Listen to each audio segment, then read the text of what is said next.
네, 안녕하십니까. 사회복지정책론 기출문제풀이 강의 시작하도록 하겠습니다. 자, 사회복지정책론은 전체적으로 주제별로 봤을 때 11강으로 구성되어 있습니다. 그런데 어떤 챕터는 상당히 출제 빈도도 높고 그러다 보니까 내용이 상당히 많습니다. 이제 이 기출문제도 마찬가지로 특정 챕터, 예를 들어서 5장 같은 경우에는 상당히 문제가 많은데 그 사회보장 부분, 예를 들어서 뭐 실업보험이라든가 고용보험 쪽 그 문제가 아주 적죠. 그러다 보니까 전체적으로 강의를 구성을 하면서 총 5강으로 구성이 되어 있습니다. 그래서 이것을 어떻게 구분할까 고민을 하다가 1차적으로 장수별로 이렇게 묶어서 강의를 할까 합니다.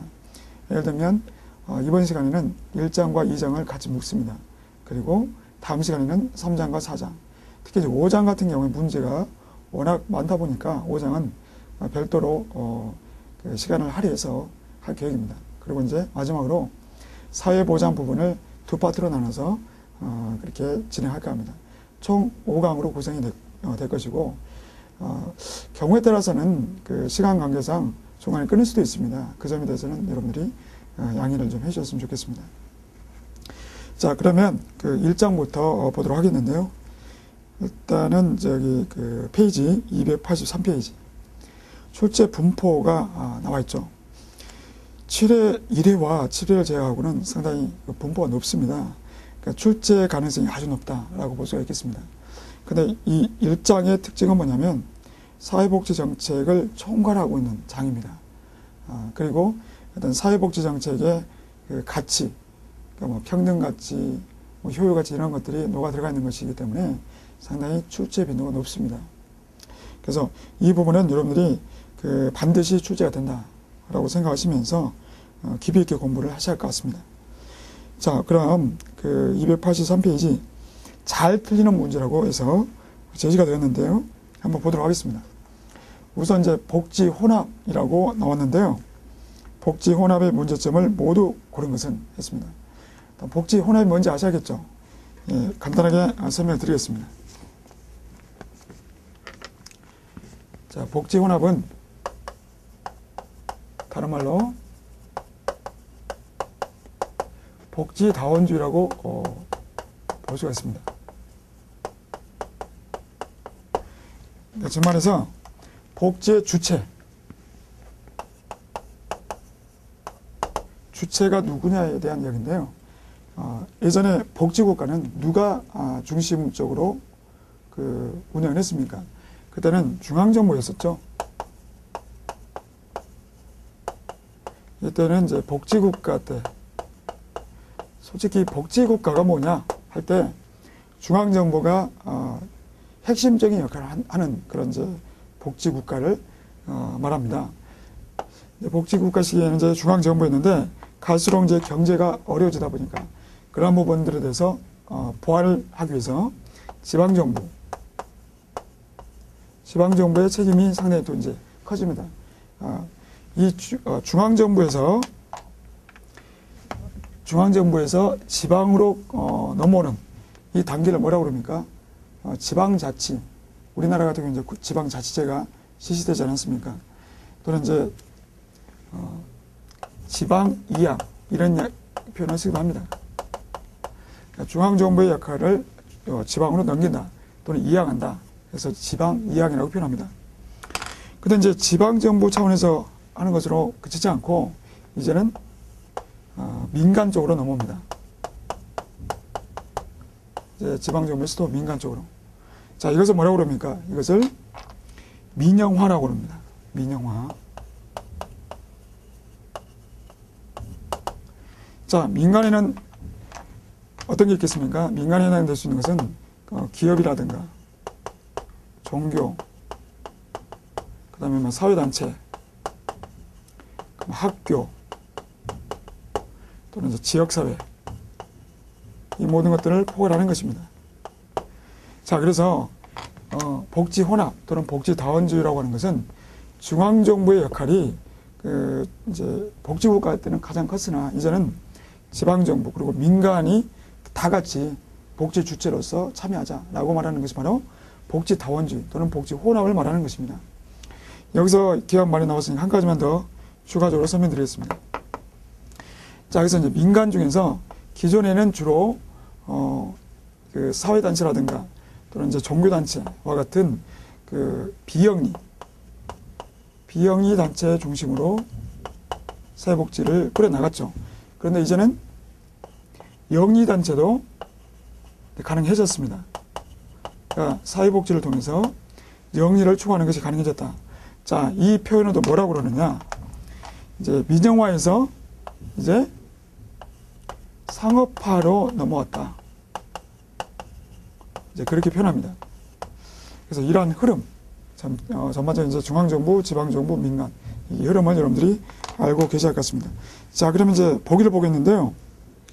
자, 소득계층 간 서비스 이용의 불평등이 증가되었다. 맞나요? 자, 왜 그래? 이게 이제 맞는 표현인데요. 소득계층 간의 서비스 이용의 불평등. 그러니까 정말해서 계층이 낮은 저소득 계층 같은 경우에 서비스를 이용하기가 상당히 어려워졌고 그들이 불이익을 또는 불평등한 대우를 받게 됐다. 왜 그럴까요? 그것은 바로 이 민간으로 넘어왔기 때문에 나타난 현상인데요.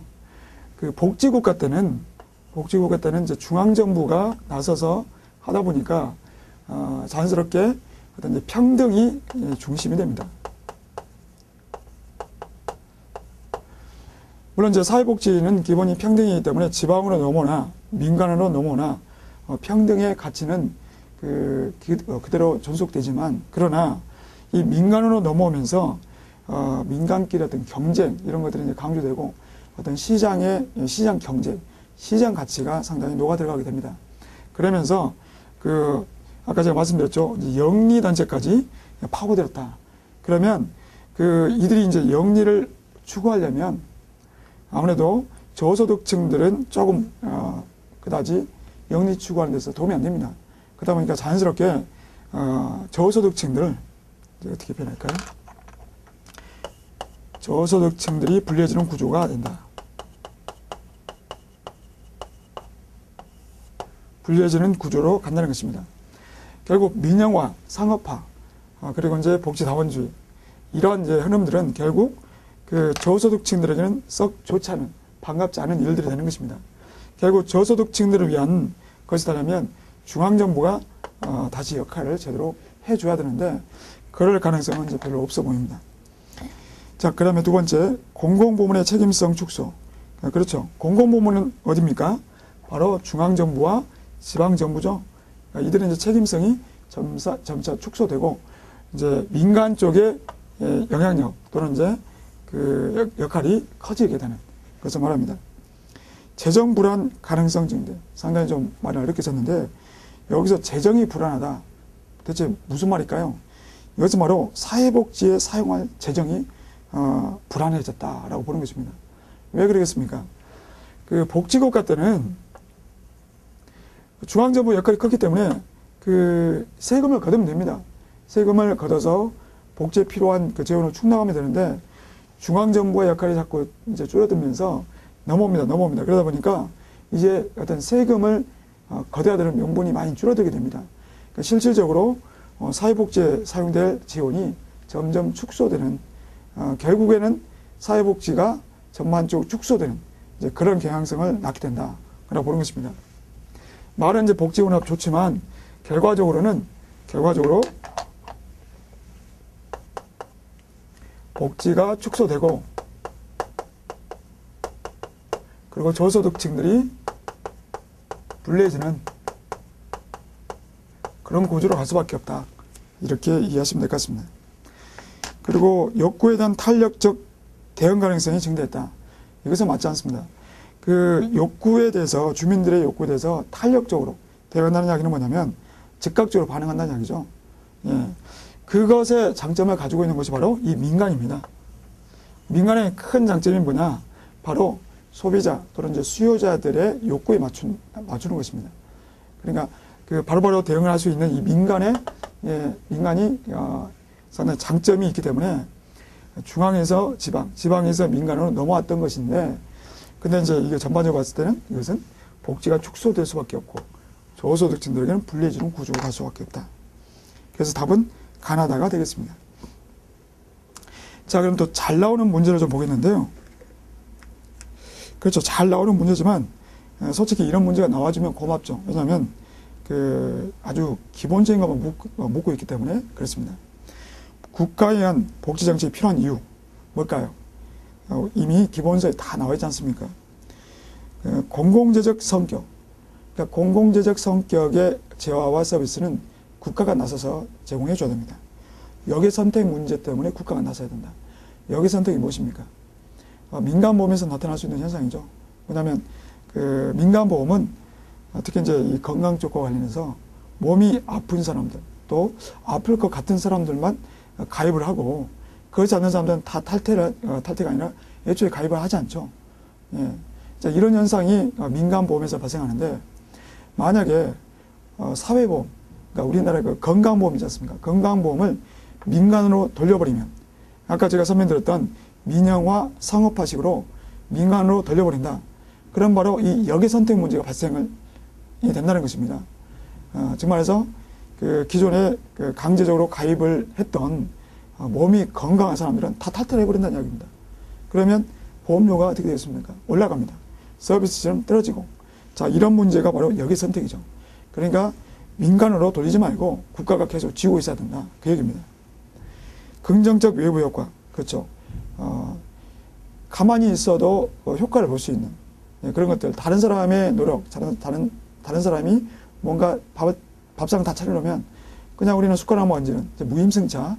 뭐 이런 것이 바로 이제 긍정적 외부 효과인데 이제 그런 문제가 발생하지 않도록 국가가 나서서 해줘야 된다. 규모의 경제.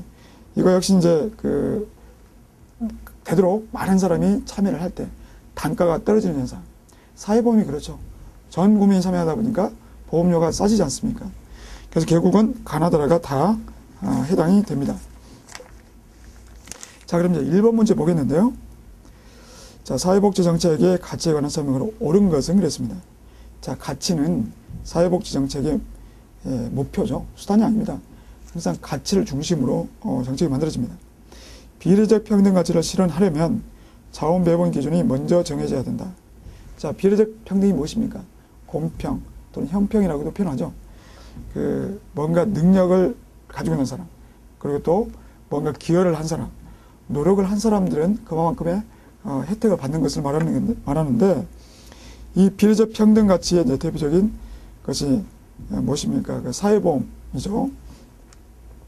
근데 자원 배분 기준이 먼저 정해져야 된다. 왜 그러냐면 능력 있는 사람들은 또 이제 뭐 노력을 많이 하는 사람들은 다 혜택을 가져가니까 그러면 우리 사회가 어떻게 되겠습니까? 결국 능력 있는 사람들만 살아남고 나머지는 다 죽을 수밖에 없지 않습니까? 그런 사회가 되면 그다지 바람직한 사회라고 볼 수 없습니다.